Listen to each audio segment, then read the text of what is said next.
Hello friend, સ્વાગત છે તમારું એસએમ ગુજરાતી સ્ટોરીમાં। તો આજે હું તમને એક સ્ટોરી કહી છે। સ્ટોરીનું નામ છે બીજ અને વૃક્ષ। એક ખેડૂતના હાથમાં નાનું બીજ આવ્યું। ખેડૂતે વિચાર્યું, આટલા નાના બીજનું તો શું મોટું બની શકશે। તેમ છતાં તેને જમીનમાં વાવી દીધું। દરરોજ પાણી આપતું, સંભાળ રાખતું। સૌથી પહેલાં નાનું કપડું બહાર આવ્યું। લોકો બોલ્યા, આ તો બહુ નાનું છે, આનાથી શું મોટું થવાનું।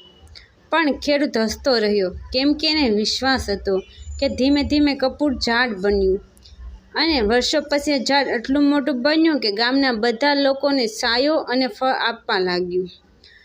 નાનું બીજ હોય કે નાનું સપનું, જો વિશ્વાસ અને મહેનત સાથે ઉછેરો તો એક દિવસે મોટું વૃક્ષ બનીને દુનિયાને સફળ બનાવશે। એવી જ રીતે તમારા સપના નાના હોય કે મોટા, જો તમે લગન સાથે મહેનત કરશો તો એક દિવસ સફળતા જરૂર મળશે।